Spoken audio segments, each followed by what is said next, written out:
hold hands and close your eyes. It's midnight, and you're listening to the Ghost Story Guys.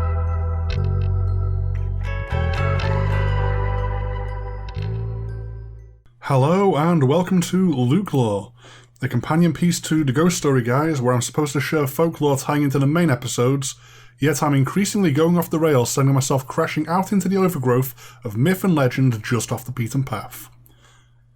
This being another freeform episode as I discuss some folklore from around Pembroke in the south of Wales.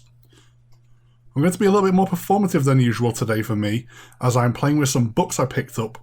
I was in Pembroke for my anniversary back at Halloween last year, and decided if I'm going to be travelling, I'm going to go dig up some local folklore books while I'm there. Some of what's in these may be usable in the main shows, but there will always be something I can bring to a LukeLore episode, often smaller or weirder stories that aren't good fits for our main podcast, but I want to highlight in my own little weird sideshow. And so we have our first LukeLore brought to you by my misadventures, and we get to go take a look at Pembrokeshire. We have one story from the smaller book Myths and Legends of Pembrokeshire, retold by Tony Roberts, illustrated by Elizabeth Roberts, which is a nice small Abercastle Productions little more pamphlet. We also have a selection of stories from Pembrokeshire Folk Tales by Christine Willison. This Pembrokeshire Folk Tales one, I do recommend if you can find it anywhere else, because it's got a really nice, personable framing device from the author as they're going around and exploring the area. But I've got some good stuff from this to share. I'm quite excited for this one, now to not screw it up. Although, speaking of screwing things up, this episode will contain Welsh. The chances of it being accurate Welsh is slim to none, but I will do my best. First up, I found in the smaller book, it's a waterhorse story, and it's a slightly less terrifying waterhorse than usual. This is The Waterhorse of St. Bride's Bay. The Ceffyl Dwyer, or waterhorse, was one of the most firmly beloved spectres in rural Wales in the past. It was generally a small but beautiful horse which tempted unwary travellers to ride, but suddenly galloped away, throwing the rider to destruction, except ministers who were allowed a peaceful journey. The waterhorse was often seen on the shore, dappled grey or like the sand in colour. One was seen in St. Bride's Bay after a storm. A farmer caught it and harnessed it to the plough. Everything went well for some weeks. Then, apparently seized with an impulse, the waterhorse dragged both plough and ploughman through the field at a furious pace, down to the shore and into the sea, disappearing in the waves. Pretty normal for a waterhorse, really, just to leave them alone. Ooh, I've got bookmarks and everything to play with. Right. Found there's a lovely monster one here that I really enjoyed. This is... it's around the Brinberian area. This one is the legend of the Afanc. The Afanc was a gigantic and fearful creature living on the Preseli slopes somewhere above the village of Brinberian. It ravaged the countryside, killing livestock and ruining the crops. The Afanc's birthplace was underwater, where it was born out of the very clay of a deep pool by the bridge in Brinberian. With the body of a beaver and the head of a crocodile, it was said that only magic would defeat the Afanc. The inhabitants of Brinberian, living in daily fear for their lives, consulted the Din Hispis, the wisest of folk, for guidance on ridding themselves of the monster that created so much chaos. They were advised to slay him by magic, but the villagers did not know any suitable magic, so, meeting together, they agreed an alternative plan. A trick. They delegated a group of people to ask him to dig a well for the village. He laughed and threw stones at them. They tried a second time, bringing a newly baked cake. The Afanc then swallowed the cake in one mouthful, fell asleep, and started to snore. So they came a third time, bringing a bowl of coal. He slurped all the soup, and then eyed this group of people. After a dreadful pause, he told them that he would dig the well for them if they promised to bring him cake and soup every day for the rest of his life. The villagers looked at each other and nodded. The spokesperson said they agreed to his terms, for, if their plan worked, there would not be too many days more to bring cake and soup. He then agreed to do the work and immediately started digging furiously. As the excavation steadily deepened, the villagers looked down, waiting until he had dug to a great depth. Over 100 yards was recorded.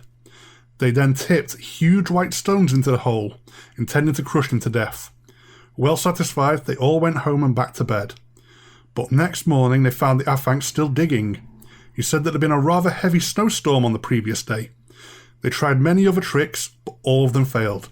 The Afanc continued killing livestock and spoiling crops for decades, as generations of villagers passed on. Years later, the Afanc finally met its end, reportedly dying a natural death.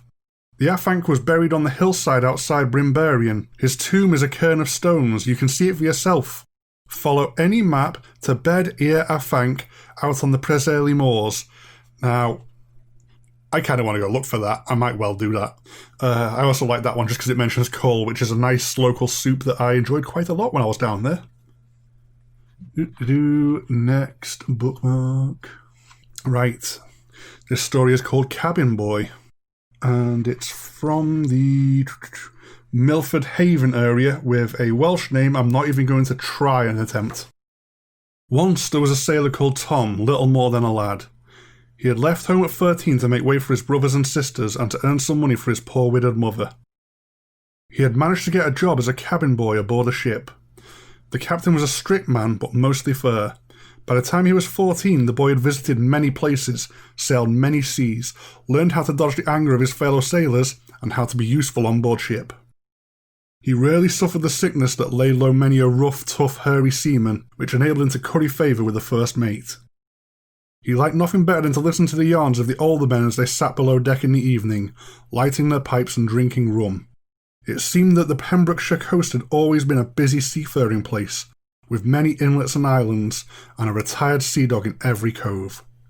A number of older men told stories of piracy and of mermaids, and of green meadows of enchantment lying in St. George's Channel to the west of Pembrokeshire, only visible to the eyes of mortals for a brief moment before vanishing. Some spoke of sailors who had actually landed on the Furry Islands, without realising where they were until they returned to their boats and watched with horror to see the recently visited island evaporate into thin air. They said that the fairies living on these islands regularly came on shore for the markets at Milford Haven. They made the purchases without speaking, laid down the money, and departed, always leaving the exact sum required, which they somehow knew. Mostly the fairies were invisible, but just occasionally they were seen. One particular butcher in Milford Haven was especially favoured by fairy customers, who always knew the price of his sausages. Milford Haven folk were able to see the green Furry Islands distinctly, just a short distance from land, and even to make out their population of furries. They explained that they came to and fro between the islands and Milford through a tunnel under the seabed. I thought that was quite an interesting one about furry cohabitation. Usually these stories always end badly, and I'm pretty sure that if I go digging around that area and find tales of people that try to confront those furries, we'll see a side of the impatient and angry ones. Going directly to Pembroke itself, I wanted to get one of the actual Pembroke stories in, but there weren't that many in this book. Very, very, very small and weird one here, about weasels. There was once a person residing at the castle of Pembroke, who found a brood of young weasels concealed within a fleece in his dwelling house. He carefully removed and hid the skin and its contents. The mother weasel, distraught at the loss of her young, and suspecting the householder of killing them, went to a vessel of milk that had been set on the table for the master's young son. Raising herself up, she polluted the milk with her deadly poison, intending the destruction of the child. The man observed what passed and so returned the fleece and its contents. The weasel, now full of maternal feeling, regretted her previous action and so returned to the vessel and overthrew it in gratitude for the recovery of her offspring, saving the child from danger. Very fairy tale, very odd, but kind of cool, that one. And one last brief trip over to meet up with the Fae. We have a small tale called Mermaid's Advice, which does tie into a previous LukeLore when we were looking at the Furfolk again. A mermaid was said to have been caught by 3 brothers below Landwindner. Oh no, that's not how you say that.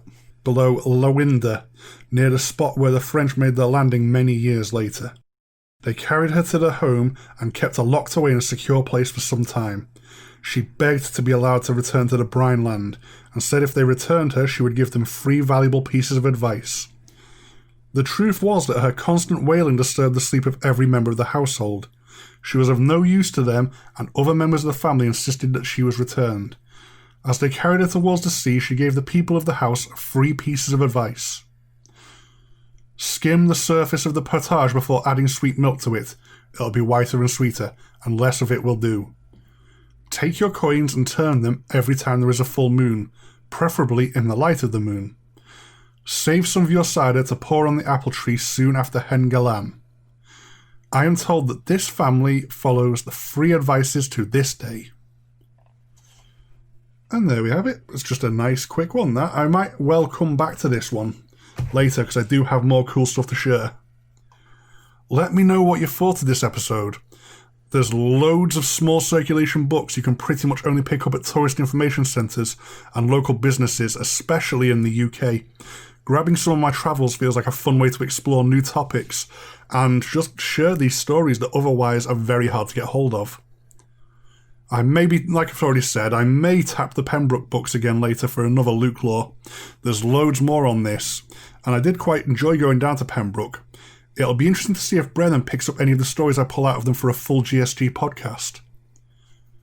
Hopefully you've enjoyed this show and the others. Please feel free to reach out to myself or the main Ghost Story Guys show if you have any questions, feedback, or requests for LukeLore. ghoststoryguys@gmail.com is the main point of contact, but I'm Luke Greensmith on both Facebook and on Twitter if you want to directly get in contact with me. I'm still interested to see any requested topics you might have to challenge me with this year. There's also our Instagram, which is the distilled weirdness of the internet filtered by the whole GSG crew and brought to you in image form, so please give that a look if you have the chance. Goodbye for now.